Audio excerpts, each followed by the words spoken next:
జిల్లా అధ్యక్షుడు శ్రీనివాస్ గారికి, గౌరవ పెద్దలు పార్లమెంట్ సభ్యులు ఈటల రాజేంద్రన్న గారికి, సుదర్శన్ రెడ్డి గారికి, వేదిక మీద ఉన్న పెద్దలు, మహిళా సోదరిమణులందరికీ కూడా ఈ ఎన్నికల సందర్భంగా మీ అందరికీ కూడా శుభాకాంక్షలు చెప్తా ఉన్నాను. సోదరులారా, గత 10 సంవత్సరాలు అందరు సైలెంట్గా ఉంటే మీ కొరకే ఈ ఎన్నికలు, మా కొరకు కాదు. మా కొరకంటే ఎమ్మెల్యే ఎన్నికలు, ఎంపీ ఎన్నికలు, ఇంకో ఎన్నికలు. ఇవి కేవలం మీ ఊరు బాగు చేసుకోవాలి, మీ మోరీలు బాగు చేసుకోవాలి, మీకు నీళ్లు రావాలి, నల్లలు రావాలి, మీ టెక్సులు మీ ఎన్నికలే కదా. మీయేనా? గట్టిగా మీ ఎన్నికలు కదా. మీరు ఎవరిని ఎన్నుకోవాలి? తెలివైన వాళ్ళని ఎన్నుకోవాలి. మల్లారెడ్డి లాంటి ల్యాండ్ గ్రాబర్ని ఎన్నుకోకూడదు. కాంగ్రెస్ లాంటి లుటేరగాళ్ళని ఎన్నుకోకూడదు. ఎన్నుకుంటారమ్మా? ఆడు కాంగ్రెస్ వాళ్ళు లుటేరగాన్ని ఎన్నుకుంటే మిమ్మల్ని లూటీ చేస్తాడు. మల్లారెడ్డిని ఎన్నుకుంటే మీ పొలాలు అగ్వసగర దొబ్బి తింటాడు. మరి వీళ్ళకు కూడా ఓటేస్తే మనకేమన్నా దేవుడు భగవంతుడు ఏమన్నా ఇచ్చిండా? మనకు తెలివిచ్చిండు కదా. ఈ తెలివిని సక్రమంగా ఉపయోగించుకునే జిమ్మెదారి మహిళా సోదరి మనకే ఉంది. ఎవరికి ఉంది? గట్టిగా మొగోళ్ళకైతే ఉండదు. ఎందుకంటే అటోడు ఇటోడు పోతే తింటందుకు, తాగుతందుకు, ఇంకో దానికి లాలూజి పడిపోతారు. మహిళలు మాత్రం పడరు. పడతారా? మరి మనం ఎంత జాగ్రత్తగా ఉండాలి. మన పిల్లలకు చదువు కావాలి, మన పిల్లలకు ఉద్యోగాలు కావాలి, మన పిల్లలు మంచిగా చూడాలి. ఇక్కడ ల్యాండ్ ఏదో పోలీసు వాళ్ళతో ల్యాండ్ ఆర్డర్ లేదు. మల్లారెడ్డి ఏం పనిచేయడు. కాంగ్రెస్ వాళ్ళు దొరికిన కాడికి దోసుక తినడానికి పనికొస్తారు. మన పిల్లలు బాగుండాలి, మీరు బాగుండాలి, నీళ్లు రావాలి, కూరగాయలు రావాలి, పప్పు దినుసులు అన్ని రావాలి. అదే విధంగా మీకు రోజు వచ్చే మీ బియ్యం ఏదైతున్నాయో మోడీ గారి రావాలి. మోడీ గారు రావాలంటే 2 కౌన్సిలర్లను గెలిపియాలి. గెలిపిస్తే వాళ్ళు మన ఈ గవర్నమెంట్ మెడలోంచి మీకు అన్ని సక్రమంగా చూస్తారా తల్లి? గట్టిగా చెప్పు, రుడ్డి మాటలొద్దు. ఎన్నికలు మీది, ఓటు మీది. మీరు ఈ ఓటు నమ్ముకోవద్దమ్మా.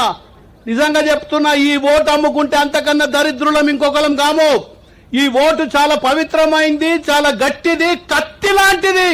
ఈ సాలగాళ్లకు, ఈ దోపిడి దొంగలకు, ఈ ల్యాండ్ గ్రాబర్లకు బుద్ధి చెప్పాలంటే మీ ఓటు అనే కత్తితోటి ఇలా నరకవలసిన జిమ్మదారు. నువ్వు పొడవనక్కర్లేదు. నాకు ఓ పెద్ద మనిషి చెప్తా ఉంటాడు, చాలా పెద్ద మనిషి.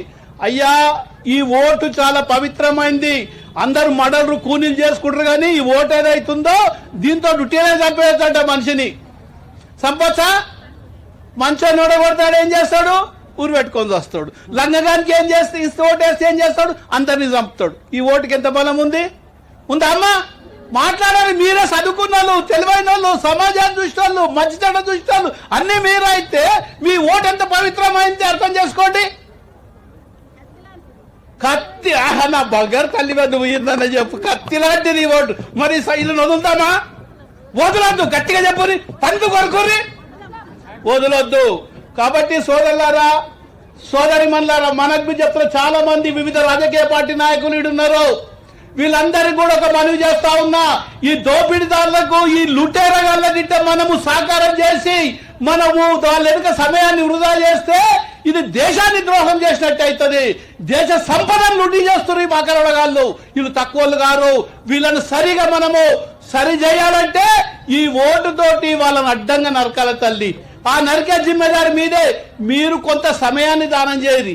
దేవుని దగ్గర పోతే అన్నదానం చేస్తారు, పూజారికి పోతే డబ్బులు దానం చేస్తారు. మాకింత సమయం దానం చేసి మీరు ఇల్లు తిరిగి ఈ సమాజాన్ని మార్చండి తల్లి. ఇంతకన్నా నేను వేరేది ఏం కోరా. నేను పైసలు అడుగుతలేను, పావులు అడుగుతలేను. పావుల పరక మా కార్యకర్తలు అందరూ ఉట్టినే పని చేస్తారు. తిండి కూడా దొరకదు వాళ్ళకి సమయానికి. వాళ్ళకేమో తాగుడు, తిండి, బిర్యానీ ఒకటి కాదు, సర్వం దొరక తింటా ఉంటారు. ఆ పైసా అంతే పడిది మీ పైసనే కదా.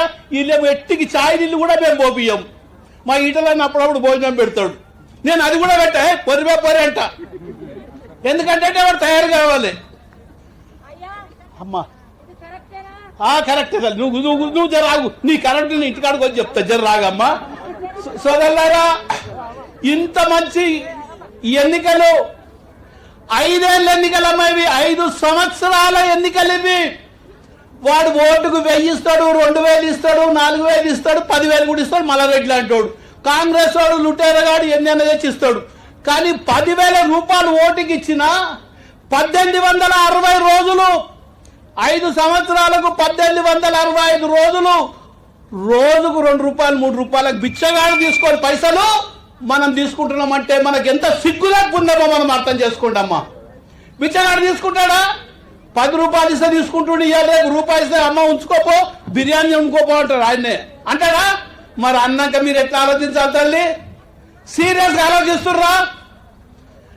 సీరియస్ గుర్రా? కసిగున్నారా? బీజేపీని గెలిపిస్తామా? గట్టిగా చెప్పుర్రమ్మా, నాకు నిమ్మడంగా నిద్రపోతా. కాబట్టి మీరందరూ కూడా భారతీయ జనతా పార్టీకి కమలం గుర్తు ఓటేసి మోడీ గారిని కేంద్రంలో ఇంకా బలవంతుని తయారు చేద్దాం. మోడీ గారు ఉన్న రోజులు ఈ దేశము, ఈ రాష్ట్రాలు సురక్షితంగా హాయిగా మనం నిద్రపోవచ్చు. లేకపోతే వీళ్ళు మజ్లీస్కి అమ్ముకుంటారు, వాళ్ళు గుండాలకు అమ్ముకుంటారు, మనల్ని రోడ్డు మీద తీసుకొస్తారు. తల్లి మీరందరూ కూడా దయచేసి ఈరోజు ఇంత మంచి ఎన్నికల సమయంలో నాకు ఈ అవకాశం ఇచ్చిన మజీద్పూర్ ప్రజలందరికీ కూడా నా హృదయపూర్వక ధన్యవాదాలు చెప్తూ ముగిస్తున్నాను. భారత్ మాతాకి గట్టిగా గొంతు తెగిపోవాలి. భారత్ మాతాకి. Thank you very much. ఈరోజు